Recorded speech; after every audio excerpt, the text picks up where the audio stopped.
नमस्कार दोस्तों, आज इस वीडियो में जानेंगे रजनीगंधा व छोटी सी बात जैसी फिल्मों की उस खूबसूरत हीरोइन के बारे में। ये वो खूबसूरत चेहरा है जो किसी वक्त पर युवाओं के दिलों की धड़कन हुआ करती थी। फिल्मों में जिनकी मासूमियत से कितने ही नौजवान लड़के उन्हें पसंद करने लगे थे और जिनका नाम था विद्या सिन्हा। विद्या सिन्हा का जन्म 15 नवंबर 1947 को मुंबई में हुआ था। विद्या सिन्हा अपने समय की मशहूर अभिनेत्रियों में से एक थीं और अपनी सादगी व अभिनय कौशल के लिए प्रसिद्ध थीं। विद्या सिन्हा के पिता राणा प्रताप सिंह एक फिल्म मेकर थे। उन्होंने 2 फिल्में प्रोड्यूस की थीं और उन दोनों ही फिल्मों में देव सुरैया हीरो हीरोइन थे। उन फिल्मों के नाम थे विद्या व जीत। वो दोनों ही फिल्में 1948 में रिलीज हुई थी। विद्या जी के नाना मोहन सिन्हा भी एक वक्त के नामी फिल्म प्रोड्यूसर और डायरेक्टर थे। अपने करियर में उन्होंने 32 फिल्में डायरेक्ट की थीं। ये विद्या के नाना मोहन सिन्हा जी ही थे जिन्होंने जीवन व मदनपुरी जैसे एक्टर्स को फिल्म इंडस्ट्री में लॉन्च किया था। नामी और खूबसूरत एक्ट्रेस मधुबाला को वो नाम मोहन सिन्हा जी ने ही दिया था। उससे पहले मधुबाला बेबी मुमताज नाम से एक मशहूर चाइल्ड एक्ट्रेस हुआ करती थी और एज ए हीरोइन अपनी पहली फिल्म नील कमल में भी वो मुमताज नाम से ही आई थी। मोहन सिन्हा जी ने ही भारत की पहली multi starrer film Shri Krishna Arjun युद्ध बनाई थी। विद्या सिन्हा के पिता और नाना नहीं चाहते थे कि ये फिल्मों में काम करें। बस इत्तेफाक ऐसा बना कि विद्या फिल्मों में आ गई। उन दिनों विद्या सिन्हा का परिवार सेंट्रल मुंबई के माटुंगा में रहता था। विद्या अपने पिता की इकलौती संतान थी। विद्या की मां का निधन उन्हें जन्म देने के दिन ही हो गया था। विद्या जी के पिता ने दूसरी शादी कर ली थी। दूसरी शादी से भी उनके बच्चे हुए थे। विद्या जी की परवरिश उनके नाना नानी ने की थी। साल 1968 में विद्या सिन्हा मिस बॉम्बे बनी। उन्हें हालांकि ब्यूटी कॉन्टेस्ट्स वगैरह के बारे में कुछ भी नहीं पता था, लेकिन उनकी मौसी ने उन्हें जिद करके मिस बॉम्बे कंपटीशन में पार्टिसिपेट कराया और किस्मत से विद्या सिन्हा उस कंपटीशन की विजेता बन गई। मिस बॉम्बे बनने के बाद विद्या जी के पास मॉडलिंग के ऑफर्स आने लगे। उस जमाने में प्रिंट मॉडलिंग का चलन ज्यादा था। विद्या जी ने कॉलगेट, खटाऊ फैब्रिक्स, लिप्टन चाय जैसे अनेकों ब्रांड्स के लिए मॉडलिंग की थी। विद्या जी 19 साल की थी जब उन्होंने वर्ण कटेश्वर अय्यर नामक एक तमिलियन ब्राह्मण के साथ शादी कर ली थी। वो एक लव मैरिज थी। दोनों बचपन से एक दूजे को जानते थे। दोनों के घर भी आस पड़ोस में ही थे। विद्या जी जब मॉडलिंग कर रही थी तब बसु चटर्जी की नजर इनकी एक तस्वीर पर पड़ी थी।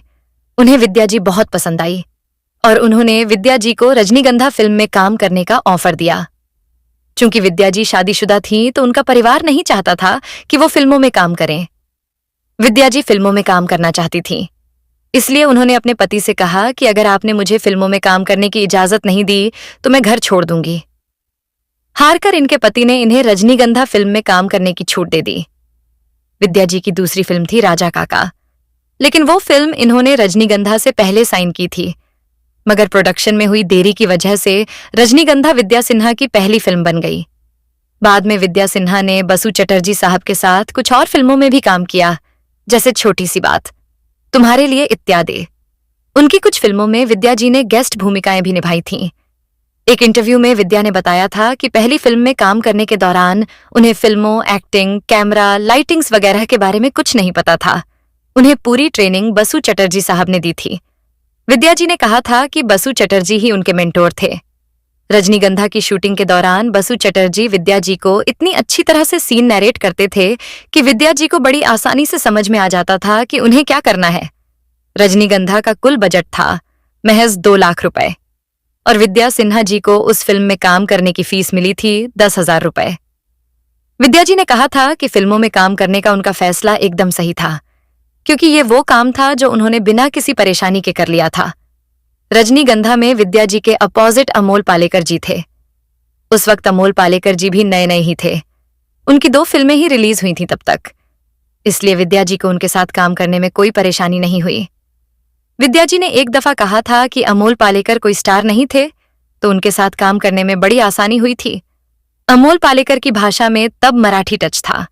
बसु चटर्जी ने कड़ी मेहनत से उनके हिंदी डिक्शन को सही कराया था। विद्या जी ने उस इंटरव्यू में यह भी बताया था कि राज कपूर ने उन्हें भी सत्यम शिवम सुंदरम फिल्म ऑफर की थी, लेकिन तब वो उतने बोल्ड विषय वाली फिल्म में काम करने को तैयार नहीं थी। जैसे कपड़े राज कपूर ने बताए थे, उन्हें पहनना विद्या जी के लिए तब नामुमकिन था। राज कपूर की विद्या जी के नाना मोहन सिन्हा से बहुत अच्छी जान पहचान थी। राज कपूर ने मोहन सिन्हा जी की फिल्म दिल की रानी में काम भी किया था। और सिर्फ राज कपूर ही नहीं, उनके पिता पृथ्वीराज कपूर भी विद्या सिन्हा के नाना मोहन सिन्हा के साथ श्री कृष्ण अर्जुन युद्ध फिल्म में काम कर चुके थे। बकौल विद्या सिन्हा, राज कपूर के साथ काम करने की ख्वाहिश तो हर एक्ट्रेस की होती थी। मैं भी राज कपूर की फिल्म में काम करना चाहती थी। दिल के किसी कोने में मुझे अफसोस भी था कि मैंने क्यों सत्यम शिवम सुंदरम फिल्म में काम करने से इनकार कर दिया था। लेकिन फिर मैं ये भी सोचती थी कि उस तरह के कपड़े कैमरे के सामने पहनना भी तो मेरे लिए मुमकिन नहीं था, तो मैं और कर भी क्या सकती थी। अच्छा ही हुआ मैंने उस फिल्म में काम नहीं किया। विद्या सिन्हा का एक ख्वाब दिलीप कुमार के साथ काम करना भी था, लेकिन वो ख्वाब भी कभी पूरा नहीं हो पाया। हालांकि एक वक्त ऐसा आया था जब विद्या जी को लगा था कि दिलीप साहब के साथ काम करने का उनका ख्वाब पूरा हो जाएगा। मशहूर प्रोड्यूसर डायरेक्टर नासिर हुसैन ने एक फिल्म अनाउंस की थी जिसमें उन्होंने विद्या सिन्हा व दिलीप कुमार को कास्ट करने की बात कही थी, लेकिन वो फिल्म कभी नहीं बन पाई और विद्या जी का ख्वाब अधूरा रह गया। विद्या जी ने बहुत अधिक फिल्मों में काम नहीं किया। इस बारे में विद्या जी ने एक इंटरव्यू में कहा था कि उन्होंने इसलिए बहुत कम फिल्मों में काम नहीं किया क्योंकि वो कोई चूजी एक्ट्रेस हैं, बल्कि इसलिए वो बहुत कम फिल्मों में दिख सकी क्योंकि वो फिल्मों को सीरियसली नहीं लेती थी। उन्हें बहुत ज्यादा पैसा कमाने की हवस नहीं थी, वो बस अपने फिल्मों को एंजॉय करने के लिए काम करती थीं। अपने करियर में विद्या सिन्हा जी ने तकरीबन 50 फिल्मों में ही काम किया था। विद्या जी को अपनी जो फिल्में सबसे अधिक पसंद थीं वो थी पति पत्नी और वो तुम्हारे लिए छोटी सी बात। साथ ही अपनी पहली फिल्म रजनीगंधा भी उन्हें बहुत अच्छी लगती थी। हालांकि रजनीगंधा और छोटी सी बात में से किसी एक को चुनने का सवाल होता था तो वो छोटी सी बात को चुनती थी। विद्या जी के एक और फेवरेट एक्टर थे संजीव कुमार। विद्या जी उनकी पर्सनैलिटी और उनकी एक्टिंग की कायल थी। विद्या जी ने एक दफा बताया था कि अपने बचपन में उन्होंने संजीव कुमार की कोई फिल्म देखी थी। वो कोई स्टंट फिल्म थी, उन्हें उस फिल्म का नाम याद नहीं। संजीव कुमार तब इंडस्ट्री में एकदम नए थे। संजीव कुमार तब उन्हें बहुत पसंद आए थे। जब विद्या जी ने फिल्मों में काम शुरू किया था तब उनकी ख्वाहिश थी कि वो संजीव कुमार जी के साथ किसी फिल्म में काम करें। उनकी वो ख्वाहिश पूरी भी हुई। संजीव कुमार के साथ उन्होंने काम किया। विद्या सिन्हा को कई फिल्मों में विद्या सिन्हा जी के साथ काम करने का मौका मिला था, जैसे पति पत्नी और वो, बिजली, तुम्हारे लिए, मुक्ति एवं स्वयंवर। संजीव कुमार जी के बारे में विद्या सिन्हा जी ने कहा था कि संजीव कुमार बहुत सीधे सादे सामान्य इंसान थे। उन्होंने कभी किसी स्टार की तरह बर्ताव उनके साथ नहीं किया, कभी कोई शो ऑफ नहीं किया। हमेशा बहुत प्यार से बात करते थे, खूब हंसाते थे। उनके साथ वक्त बिताना मजेदार होता था। वो बहुत ब्रिलियंट इंसान और एक्टर भी थे। विद्या जी करियर के शिखर पर थीं जब उन्होंने फिल्में छोड़ने का फैसला किया, जबकि उनका करियर अच्छा चल रहा था। विद्या जी ने बताया था कि उन्हें लगा कि जैसे अब काफी काम वो फिल्मों में कर चुकी हैं, अब उन्हें ब्रेक लेना चाहिए, और 1982 के बाद उन्होंने फिल्में साइन करना बंद कर दिया। उन्होंने टीवी शो निर्माण में उतरने का फैसला किया। दूरदर्शन के लिए उन्होंने सिंहासन बतीसीव दरार नामक 2 सीरियल्स प्रोड्यूस किए। एक मराठी व एक गुजराती फिल्म भी प्रोड्यूस की और उन दोनों ही फिल्मों ने बॉक्स ऑफिस पर अच्छा प्रदर्शन किया। विद्या जी ने एक बेटी गोद ली थी जिसका नाम उन्होंने जाह्नवी रखा था। बेटी को गोद लेने के बाद विद्या सिन्हा ने खुद को पूरी तरह से फिल्मों व टीवी शोज से दूर कर लिया। हालांकि जब विद्या जी की बेटी थोड़ी बड़ी हुई और 5वीं क्लास में आ गई तो उन्होंने एक दफा फिर से फिल्म इंडस्ट्री में वापसी की कोशिश की, लेकिन तब तक फिल्म इंडस्ट्री के दरवाजे उनके लिए बंद हो चुके थे। इसलिए उन्होंने टीवी शोज में काम करना शुरू कर दिया। विद्या जी ने तमन्ना, काव्यांजलि, ज़ारा, नियम नियम, शहद शहद, हार जीत, कबूल है, जिंदगी विंस, इश्क का रंग सफेद, चंद्रनंदिनी और कुल्फी कुमार बाजेवाला नामक टीवी शोज में काम किया और अधिकतर टीवी शोज में वो दादी नानी के किरदारों में नजर आती थी। विद्या सिन्हा जी के निजी जीवन की बात करें तो ये तो हम जान ही चुके हैं कि उनकी पहली शादी एक लव मैरिज थी, लेकिन उनके पहले पति की साल 1996 में लंबी बीमारी के बाद मृत्यु हो गई थी। पति की मृत्यु के बाद विद्या जी बेटी को साथ लेकर ऑस्ट्रेलिया शिफ्ट हो गई थी। वहां उनकी मुलाकात एक ऑस्ट्रेलियन डॉक्टर से हुई। उनसे विद्या जी को इश्क हुआ और आखिरकार उन्होंने उस ऑस्ट्रेलियन डॉक्टर से दूसरी शादी कर ली।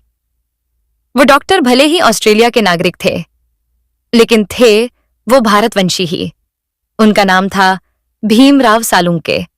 शुरुआत के कुछ सालों तक तो सब कुछ ठीक रहा, लेकिन 2009 में विद्या सिन्हा ने उस डॉक्टर से तलाक लेने के लिए अदालत में अर्जी दी।